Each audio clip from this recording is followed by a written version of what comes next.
Welcome to the program this evening. I'm Joke Rogers. Here's what's coming up within the hour. Marking Trump's 100 days in office, the White House takes aim at Amazon, describing the American multinational technology company as hostile and political. Canada's Carney wins in the general election. He now focuses on standing up to the U.S. President Donald Trump over tariffs. Plus, Spain's Prime Minister explains to the public what he thinks happened with Monday's power cuts. Let's begin the world today. Well, U.S. President Donald Trump is marking 100 days in office for his second term, and usually you'd expect a celebration. Instead, the White House began the day criticizing billionaire Jeff Bezos' Amazon as hostile and political. This happened after reports that the online retailer would display how much tariffs are adding to product costs on its e-commerce website. Press Secretary Caroline Leavitt defended Mr. Trump's tariffs placed on countries around the world, 145% on Chinese goods and 10% on goods from the majority of other countries. Alongside Ms. Leavitt at the press briefing this morning was Treasury Secretary Scott Bessent, who suggested the tariff-induced financial market chaos of a few weeks ago was intentional, that Mr. Trump purposely created a strategic uncertainty to get the best possible trade deals. Ms. Leavitt responding to reports Amazon would soon highlight a price increase of products due to tariffs on its website, calling the move a hostile and political act. In its reaction, Amazon said this was not a consideration for the main Amazon site and nothing has been implemented on any Amazon properties. On tariffs, the president said over the weekend that we are hoping that maybe tariff revenues could replace income tax. But we also keep hearing about the deals that the administration is pursuing. So my question is, what is the White House's ultimate objective here? Do you want to have long-term tariff revenue or deals that might reduce those tariffs? I think it's a combination of both. So we're going to take in long-term tariff revenue. We put a process in place. We have 18 important trading relationships. We will be speaking to all of those partners, or at least 17 of them, over the next few weeks. Many of them have already come to Washington. What President Trump is referring to is the ability for tariff revenue to give income tax relief.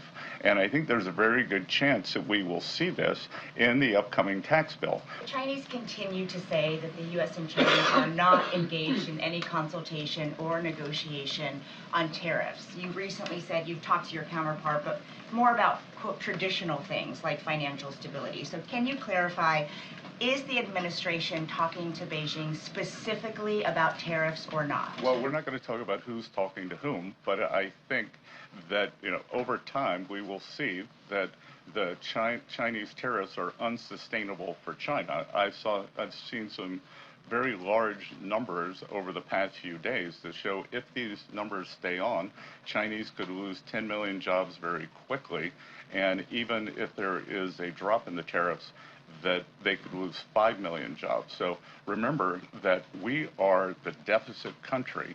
They sell almost 5 times more goods to us than we sell to them. So the onus will be on them to take off these tariffs. They're unsustainable for them. And they are saying you guys are not talking about it. So is that true? Look, they have a different form of government. They're playing to a different audience.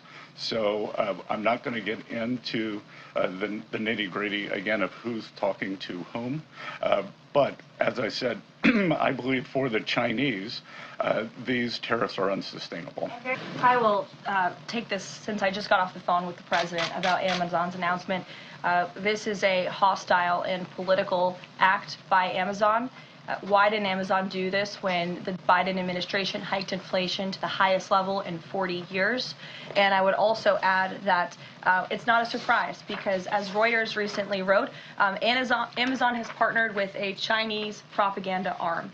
So this is another reason why Americans should buy American. It's another reason why we are onshoring critical supply chains here at home to shore up our own critical supply chain and boost our own manufacturing here. In the meantime, Ms. Leavitt has hailed President Trump's first 100 days in office as historic. She defended the record on the economy in the aftermath of sweeping tariffs, which wiped trillions from the global stock market. Today officially marks 100 days of promises made and promises kept by President Trump. This has truly been the most historic start to a presidency in American history. After building the greatest economy in the world in his first term as president, President Trump is in the process of doing that all over again. The American people trust in President Trump. Since his first day in office, President Trump has focused on defeating the Biden inflation crisis, bringing down the cost of living, and making the United States the best place in the world to do business, invest, create jobs, and innovate. And President Trump's efforts are working. Let's get more on this. I want to bring in international affairs analyst Curtis Adigba into the conversation. Curtis, great to see you today. Thanks for having me, and good evening. Wow. So here we are, nearly 100 days since Donald Trump returned to the White House. Are you noticing any similarities in the way he's carrying on compared to the last time, except, of course, for all these tariffs being imposed on many countries? Yeah, you know, Trump is Trump. Trump will always be Trump. There's no significant difference between President Trump in his first term and President Trump in his second term.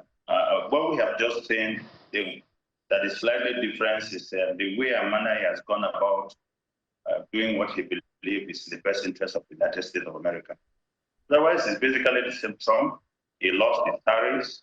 He's imposed tariffs on all over the country, on all countries in the world. Okay, unlike in his first term, he was a bit selective about certain countries, but this time he's invoked the international emergency powers of 1977 to impose tariffs on almost all countries of the world. Again, he's picked his loyalists, like he's always talked about, and he's just gone about basically implementing his MAGA policies. So it's central.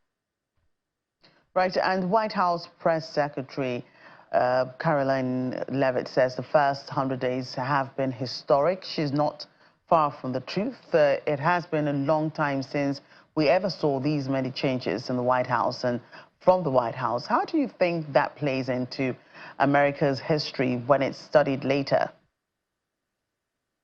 Well, well, you know, historic does not necessarily mean it simply means something that is unusual. It can also be something that is of great importance. But I think for this purpose, I like to look at it as something that is unusual in terms of the appointments that it has made. One, if you look at the entire Trump cabinet, it does not reflect the diversity of America as a nation. Now compare his cabinet to that of his predecessor, Joe Biden. As of today, you cannot see any person of color in his cabinet, especially in the key areas of government. The Attorney General Pam Bondi, Secretary of State Mark Rubio, Secretary of Interior Doug Bogro, FBI Director Kash Patel. Yes, black, but it's Indian. And then you look at the intelligence services, of course, Tulsi Gabbard, national intelligence, and all that. So basically, that's one area that is historic. That for the first time in recent history of America, we are seeing a cabinet that does not reflect the diversity of America. Well, the second thing is that it's also introduced DOGE, Department of Government Efficiency, manned by an outsider businessman who is taking a wrecking hammer into different departments, ministries, and agencies of government, destroying years of accomplishment, years of experience, all in search of more money for the government to spend.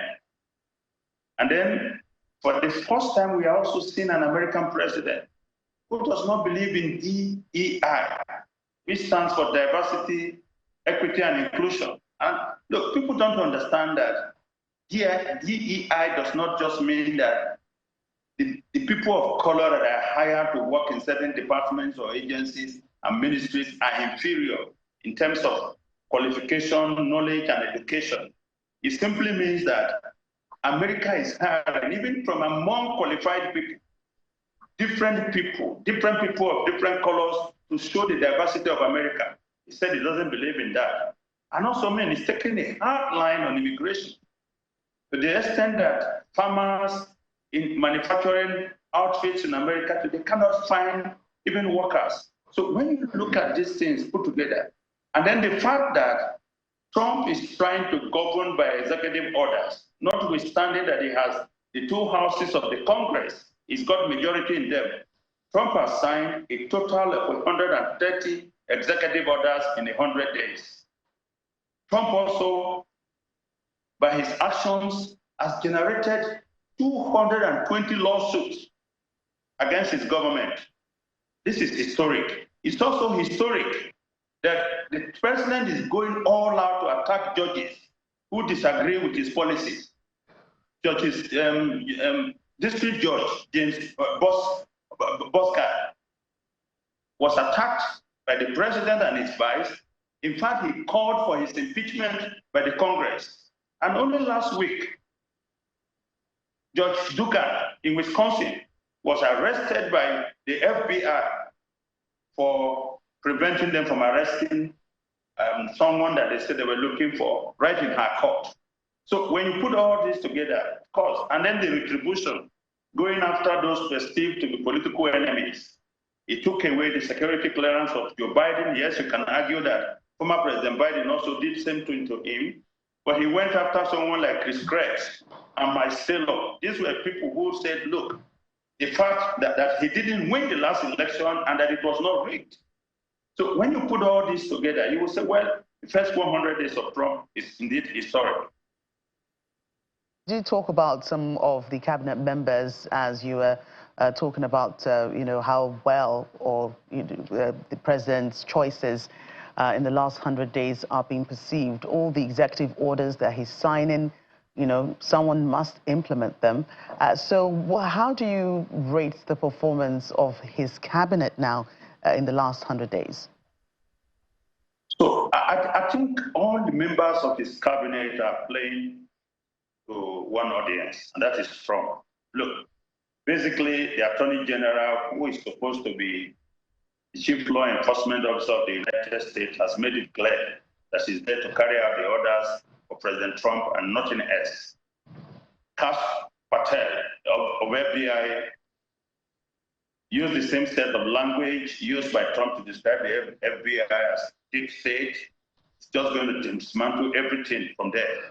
They have gone after lawyers that have prosecuted Trump when he was candidate Trump. So, and then if you look at, other than the guy in charge of ICE, which is Immigration Custom Enforcement, who is basically deporting even American citizens to El Salvador. You heard, of course, the case of Armando, the guy that was deported to El Salvador. And then recently, the case of 3 children who are American citizens, and they also have been deported to, I think, Honduras and all that.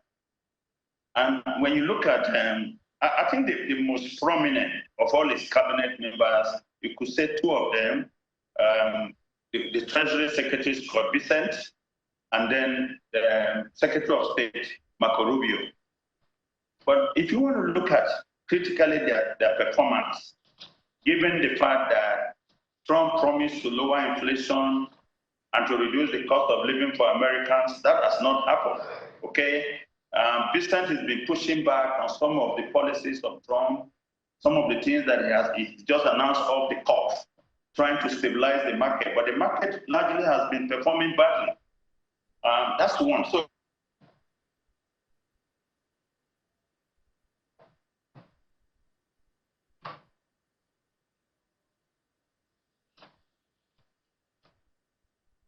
of his performance on the international scene, talking about the activities of the Secretary of State. Don't forget that Trump promised to end the Russian-Ukraine war within a few days or weeks. There's been no significant progress in that area. Of course, Russia has been playing the United States to the point that Senator Grassley from Iowa had to speak to Trump and said, this guy is playing games with you. We have also seen movement on the Israeli-Palestinian crisis, but that also has not been resolved. So to that extent, yes, there's been a lot of movement, but no concrete achievements in so many areas. Right.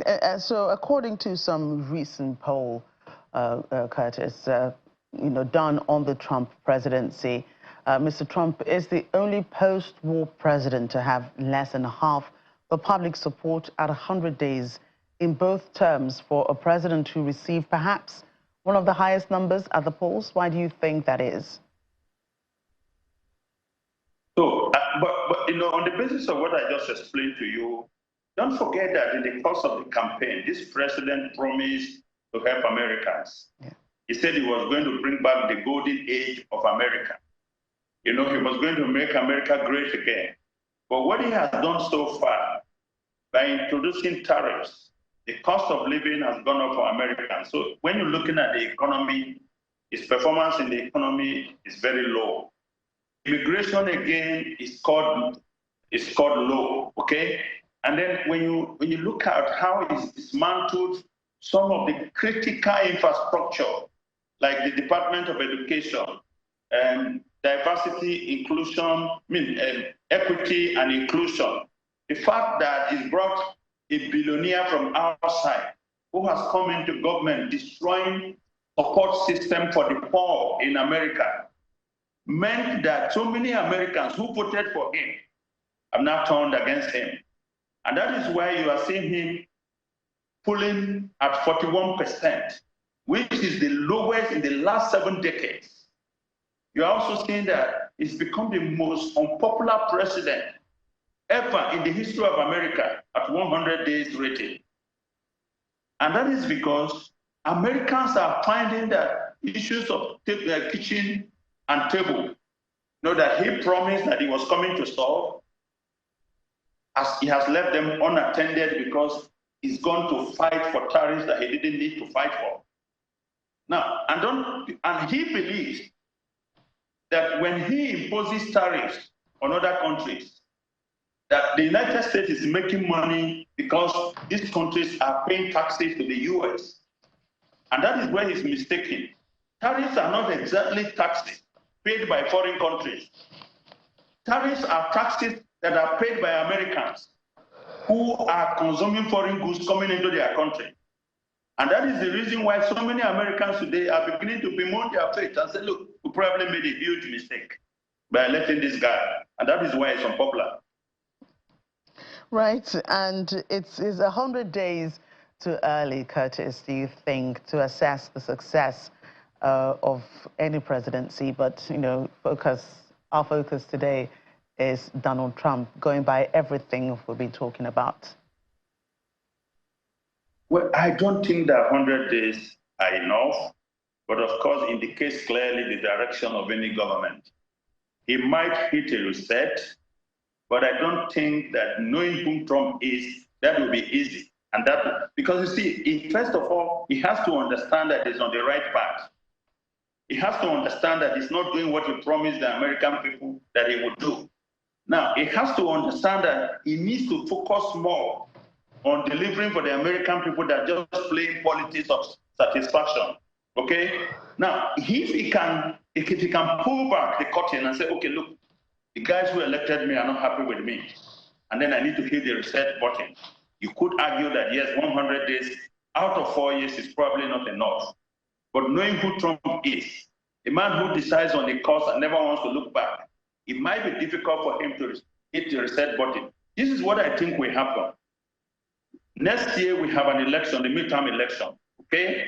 The only message that Mr. Trump will understand is if he loses the Congress, either the House or the Senate, which of course is going to cut deeply into his agenda, then he probably will sit up and want to hit the reset button.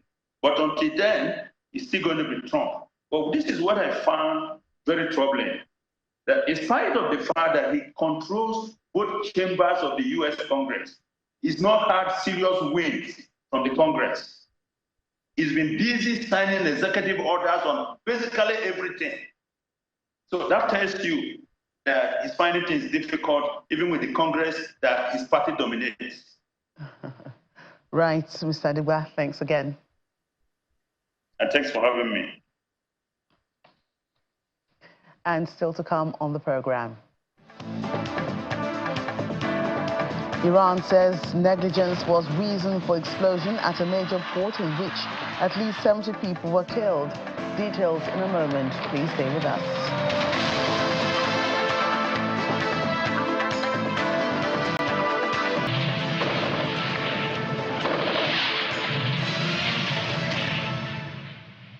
Welcome back. Staying with U.S. President Trump's 100 days in office commemorations, many noticed the scores of booking photos lining the White House North Lawns perimeter that the administration claims depict immigrants who have previous convictions or charges such as murder, kidnapping, sexual assault of a child, and rape. The booking photos do not bear the names of the individuals in the photos, but a White House X account posted photos that included those names. The Trump administration is highlighting its aggressive immigration enforcement measures, particularly when it comes to immigrants suspected of convicted of violent crimes and drug crimes. Mr. Trump is expected to sign 2 more executive orders to empower law enforcement to pursue criminals and to publish a list of U.S. jurisdictions that obstruct the enforcement of federal immigration laws. And we're still at the White House, where the U.S. president intends to take action to ease the impact of his tariffs on U.S. car makers. The president will announce measures to reduce some import duties on parts from abroad that are used in vehicles manufactured in the U.S. In addition, while cars made outside the country will still be subject to automotive tariffs, they will not be hit with further levies like those on steel and aluminum products. Mr. Trump is due to hold a rally in Michigan today to mark his 100 days in office. The state is home to the so-called Detroit 3 car makers, Ford, General Motors, and Stellantis, and a network of more than 1,000 major suppliers to the industry. Mr. Trump has put tariffs at the center of his economic plans, describing it as the most beautiful word in the dictionary. But they have sparked turmoil in global financial markets, caused major uncertainties for businesses, and increased fears of a sharp economic slowdown. Elsewhere, it's all celebrations in Canada's Liberal Party, and why not? Mark Carney has won in the general election and will be staying on as Prime Minister. And the party has won most seats in Parliament as well, falling short of clinching a majority. There has been an outpouring of international support for him since the announcement, as many world leaders congratulate the Liberal candidate. Even China's Xi Jinping commented through the Ministry of Foreign Affairs that is willing to develop relations with Canada, though he stopped short of directly congratulating Mr. Carney on the win. And in Europe, Ukraine's Volodymyr Zelensky posted on X, Ukraine deeply values our close ties with Canada and the unwavering support of the Canadian people. Mr. Carney has promised to build twice as many homes every year to boost the market and lower costs. Proposed tax cuts for those in the lowest bracket turn Canada into an energy superpower, raise defense spending to 2% of Canada's GDP, and boost domestic trade and car making. Canada is still counting votes, though. The Liberals need to clear the threshold of 172 seats to secure majority government. If they get less than that, they'll need the support of other parties. Let's take you through what's going on in Canadian politics. And we have joining us another international affairs analyst, Dr. Charles Chukwunaru. Thank you so much for joining us on the program today. He joins us from Alberta in Canada. Thank you for having me. Right, so Mark Carney is back in the saddle. Makes one think if there were any doubts as to whether he was going to win the election. Well, for me, I had no doubt. If you recall the interview I had with Channels TV about 1 month ago, I called the election. I didn't mince words when I said he was going to win, because when you look at both personalities and the issues on ground, you can't find a better candidate than Carney. And he won the election, but his party, the Liberal Party, still does not have enough seats in Parliament, meaning they could need to form a coalition. Which other party could they do this with? Well, recall in the 2001 election, they had fewer seats. They had 151 seats under Justin Trudeau. They had to go into a coalition with the NDP. And you recall in my interview last month regarding the Canadian election, I did point out that the coalition with the NDP, the NDP's coalition with the Liberals after the 2001 election was their greatest undoing, and that they wouldn't do well. So last time they had 24 seats in 2001. This time around, they have just 7 seats. So, and when you also consider the fact that they play the same center-left politics with the Liberals, so I think that there will be a continuation of the past alliance or coalition under Justin Trudeau. And then you rightly said in your intro that the threshold for working majority in the Canadian Parliament is 172, and the Liberals currently have 168, so they need just about 4 seats, and NDP has 7 seats. So I think if the votes are concluded, if the counting is concluded and it stays the way it is my guess that the 7 seats of NDP will help the Liberals to form a working majority in the Parliament. And a conservative leader, that's Pierre Poilievre, had expected to become Prime Minister, but the distance between the number of votes he got and that of Mark Carney is wide. How did his politics differ from Mr. Carney's that may have appealed to Canadians more? You know why I'm smiling? He even lost his seat. Wow. He's not even coming back. He lost in Carleton. See, the interesting thing about Canadian politics, which maybe we'll talk about that later, is that Pierre Poilievre, the conservative leader, was born in Calgary, Alberta, grew up here, but he's running for his seat in Ottawa, Carleton, where he has been winning election in the past 2 decades, but he lost now. And the Prime Minister himself was born in, I think, Northwest Territories, grew up in Edmonton, Alberta. So technically, they are both from Alberta, but they both ran for their seats in Ottawa. Why the Prime Minister ran in Nepean, in Ottawa, the Conservative leader ran in Carleton, Ottawa. While the Prime Minister won his seat, this is the first election he's running in his life. So it's like both Obi in Nigeria, both Peter Obi, Tinubu, Atiku, all running for seats in Abuja. Can you imagine that? Anyway, that's by the way. So he lost his seat. Back to your question. The reason is Donald Trump. As at January, first week of January, the conservatives were beating the liberals in the poll by over 20%.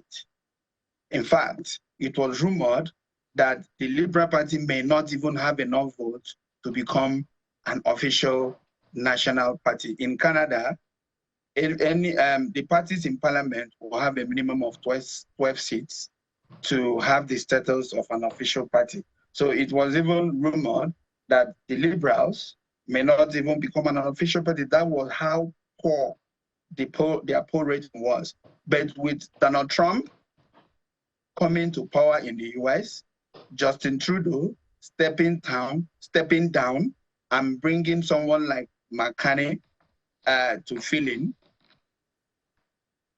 everything changed. It all became about who can handle Donald Trump. And if you look at both personalities, you see there's a lot of difference.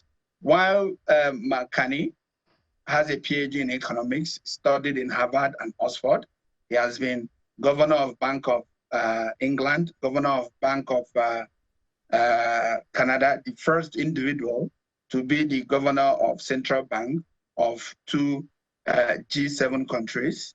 Well, he has sat on the UN climate chair. He has done so many. He's well experienced. You can't compare both in terms of achievement and international exposure. In fact, it's someone that Donald Trump himself even respects. Our former Prime Minister, Justin Trudeau, Donald Trump was referring to him as Governor Trudeau, governor of 51st state of America. That's referring to Canada. But since Carney came, he never used such adjectives to describe him. He calls him respectfully, he addresses him respectively as Prime Minister Carney. So now talking about the rhetoric, their campaign talks and all that. Whereas the Labour leader, Pierre Poilievre, was hitting on Justin Trudeau about rising cost of living, border control and immigration. So he was hitting hard on the former Prime Minister Justin Trudeau and became very popular with such rhetorics. But with the advent of Donald Trump in the White House, nobody was even talking about that anymore. Well, everybody is talking. It's now an existential issue. It's now an issue of who will handle Trump and stop Trump from annexing Canada, to stop Donald Trump from destroying the Canadian economy. So the past rhetoric of border control, crime, and rising cost of living was no longer resonating because it's all about. So he had nothing. So why the conservative leader was bashing Trudeau and getting popularity, when Carney came, he had nothing to tell Carney other than bringing some issues about, oh, how much are you worth? When you were sitting as a chair at Brookfield, one of the biggest real estate companies in the world, there was tax issues, and then you didn't, he lost his gravitas immediately. Carney came, and then the narrative changed. He had little or no time to even know what to say. So he lost. So I wasn't surprised when he lost his own seat. So he's not even coming back to Parliament. Right. It's that bad. And that Mr. Carney has promised to build twice as many homes every year to boost market and lower costs. He wants to turn Canada into an energy superpower and wants to boost domestic trade and car making. Well, all the degrees he said he has, must be really running through his mind. What has he said about immigration and the future of international students in Canada? Well, Canada, maybe, is the choice destination for international students. He himself was an international student. In fact, he only did high school in Canada. He did his first degree in the US, and he did his master's and PhD in England. So he's an international student himself. So his administration is going to be good for international students. He hasn't said anything because it's going to be business as, good as usual for international students. And then concerning immigration, well, he had up till this moment today, when he technically probably, because I checked his profile, I see that he's no longer a citizen of the UK and a citizen of Ireland. But as at yesterday, he was a Canadian citizen, a citizen of United Kingdom, and of course Irish citizenship. But now that he's going to be sworn into Parliament he may have to renounce that of England. I don't know. But so why I'm saying that is that he himself, his generations migrated from Ireland, and then he has held citizenship of other countries other than Canada. So I think he's going to be very immigration friendly. Right. He hasn't said he wasn't going to. He hasn't said he was going to do otherwise. And well, I've given you his background, so it's good. Yes, a very interesting background too. Very interesting conversation. I must thank you for your time again, Dr. Chukwunaru. I wanted to draw. Sorry. I wanted to draw lessons for Nigeria. It's a very important. I don't know if you give me the time. Go ahead. All right. I voted in this election, and it took me 80 seconds from the moment I walked into the voting center, from the time they checked my name on the voters list and gave me the ballot paper to cast my vote and leave. 80 seconds. There was no police. It is work as usual. It was work as usual. In fact, my voting center was in a high school auditorium. School classes were going on. You wouldn't even know that voting was taking place. Can you just oppose it with what happens in Nigeria? There will be public holiday, there will be military, there will be police, in fact, it will be like there is war. Like I told you, the two leading candidates, they contested elections outside their places of birth, outside the places where they grew up. And then that speaks to the Constitution of Nigeria. I looked at the Canadian Constitution. It is the same thing. It was almost the same thing, the same principles and structure with the 1963 Constitution, which is the only authentic constitution in Nigeria. In fact, we need to get our politics right in Nigeria. Right. Early voting started since the 18th, 19th, 20th, and 20th. People voted early. If you have something to do, yesterday was just the last day. People started voting last week, and people who traveled had to mail their voting ballot box. I mean, you don't even, it doesn't feel that as if there was an election. I get you. I get you. Lessons learned. You'll be sorry for Nigeria. You'll be sorry for Nigeria. Nigeria should discard the fake 1999 constitution and go back to the original 1963 constitution, which was the same thing. Dr. Chukwunaru, I'm sure your voice has been heard loud and clear all the way from Canada. Lessons learned, I'm sure. Thank you again for your time on the program today. Thank you for having me. Over in the United Kingdom, a large fire broke out at an electricity substation in the northwest of London, forcing more than 80 residents to evacuate. Footage shows large pillars of black smoke and fire rising over the burning building. According to reports, the fire began at approximately 4:30 GMT and spread to the roof of a neighboring residential building on Aberdeen Place, Maida Vale. The London Fire Brigade announced the blaze has been contained with around 100 firefighters deployed on site. No injuries or fatalities were reported at the time of this report. Investigations into the cause of the incident is still underway. And Spain's Prime Minister Pedro Sanchez has addressed the nation on Monday's power cuts, telling them all necessary measures will be taken to prevent another power outage. Mr. Sanchez said an investigative commission has been set up in Spain to look into the widespread power cut.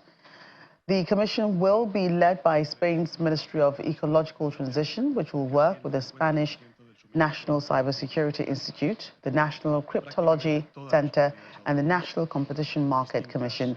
It comes after the Spanish High Court earlier announced a separate investigation to establish whether the incident could have been caused by a cyber attack, which would be passed as a crime of terrorism. The blackout, one of Europe's largest in modern history, brought transport to a standstill, with retail and hospitality hard hit and phone and internet coverage knocked out completely. Meanwhile, Portuguese Prime Minister Luis Montenegro today announced in Lisbon that electricity across the country will be fully restored in the next few hours after a large-scale power cut hit Portugal, Spain and southwestern parts of France. Mr. Montenegro stressed that despite the energy crisis, essential services remained operational in the country. He also urged citizens to stay cautious of misinformation and follow instructions from the government. The Prime Minister also warned of possible delays in the restoration works due to the country's geographical location and its power supply chain. The Prime Minister did not provide details on the cause of the blackouts, which began at noon on Monday. However, Portugal has denied cyber attack claims and suggested that the shutdown was caused in Spain, while Madrid blamed connection disruptions with France.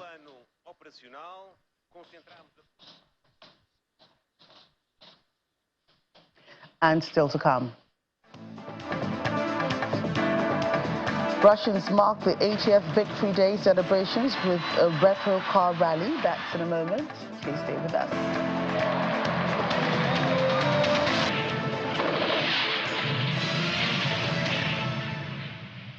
Welcome back. Nigeria and China are seeking next-level relations with each other, exploring new business models to deepen partnerships using the Forum on China-Africa Cooperation, the second summit of discussions held in Lagos at the Nigerian Institute of International Affairs. Though not as elaborate as the summit in China, the FOCAC in Nigeria aims to achieve the same purpose: stronger China-Nigeria partnership, which will in turn produce a stronger China-Africa relations. Our Foreign Affairs correspondent Amarachi Ubani reports. This is one of those diplomatic events gradually becoming a regular at the Nigeria Institute of International Affairs. Our badges around the country.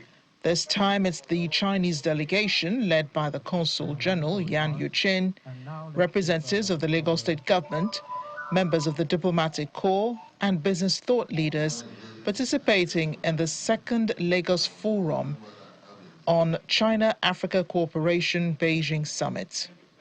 The theme this year is exploring new paths for China-Nigeria and China-Africa cooperation. We are honored to welcome you to the Nigerian Institute of International Affairs. Declaring the summit open, NIIA Director General, represented by the Acting Director of Research and Studies Department, Professor Ifem Ubi, says there are areas of relationship yet to be explored, and Africa needs to change the current state of donor dependency. We should focus on long-term sustainable impact rather than short-term projects. This is the purpose behind the Lagos Forum. It is not a forum for courtesy call or echo chambers, but for honest dialogue through analysis and practical visioning.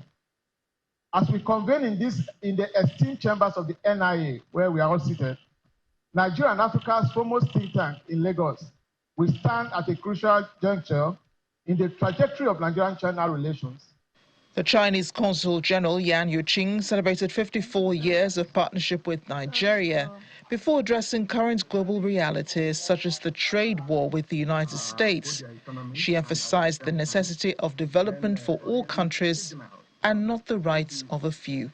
China has always advocated for an equal and orderly multipolar world, and are universally beneficial and inclusive economic globalization, and is firmly committed to upholding international fairness and justice. She then highlights the future of China-Nigeria relations using the acronym BOND: Build, Open, Nurture, and Deepen Relations.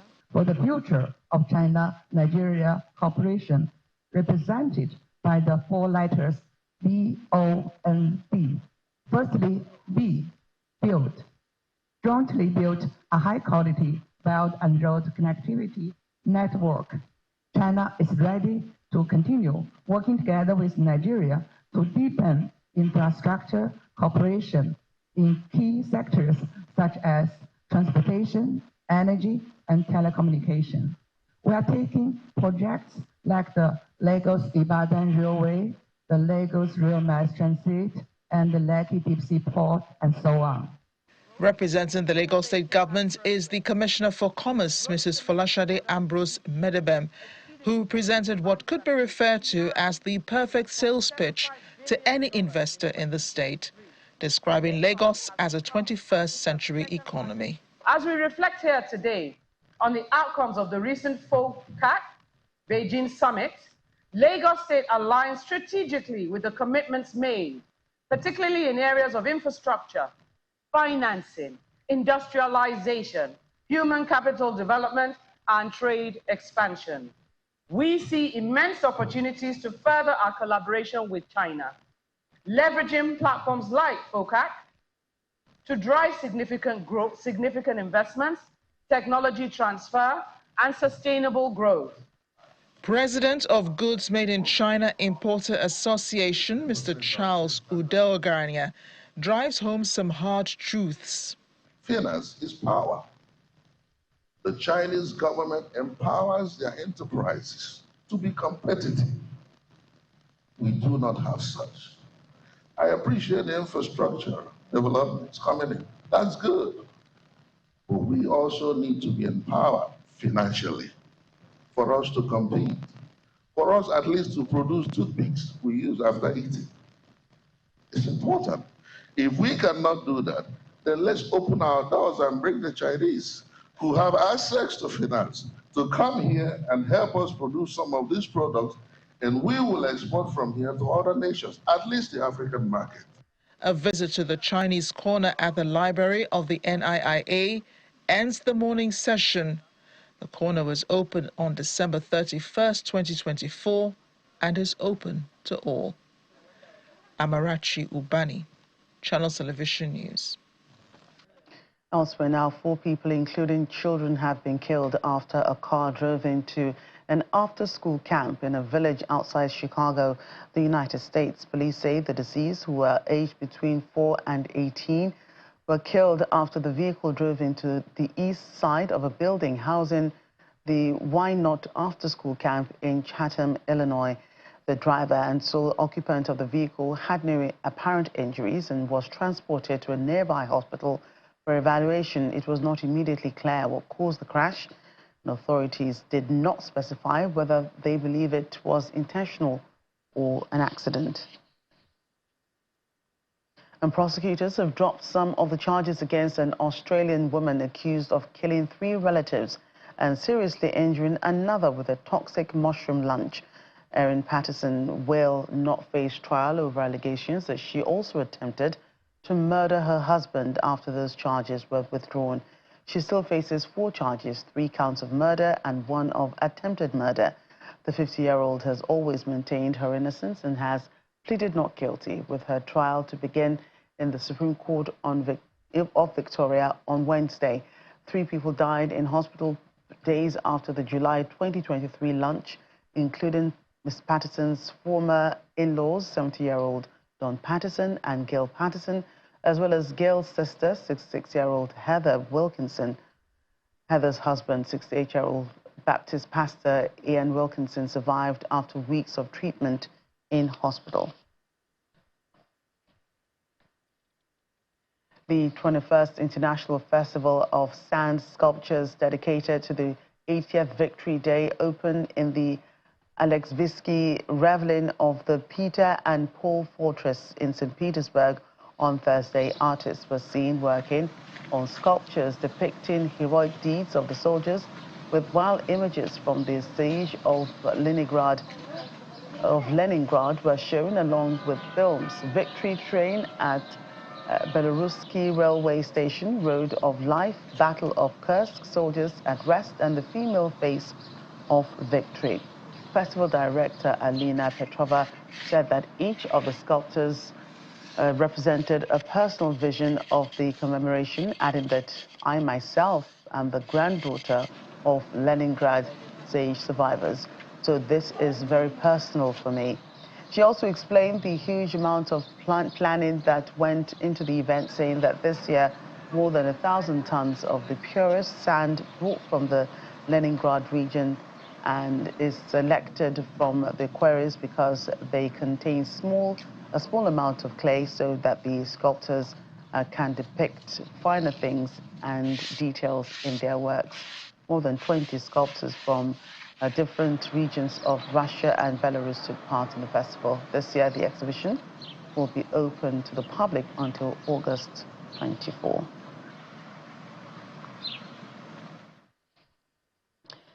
And finally, on the program, we're off to the retro car rally dedicated the 80th Victory Day. Commemorations was seen getting underway at Moscow's Poklanaya Hill. Here we're seeing vintage, domestic and foreign-made 20th century cars, as well as the Lane of Flowers at the Eternal Flame. Russian Automobile Federation President Boris Rottenberg commented and said that the snow on the tracks helps to bring some good luck for those on the tracks. According to the event organizers, around 80 crews with cars over 30 years old took part in the race. This year's route covers Moscow's historical sites, including locations where anti-aircraft systems and airships were deployed during the capital's offense in World War II. 2025 marks the 80th anniversary of victory in World War II, with huge commemorations taking place in Moscow. And that's our program today. Thank you for watching. I'm Joke Rogers.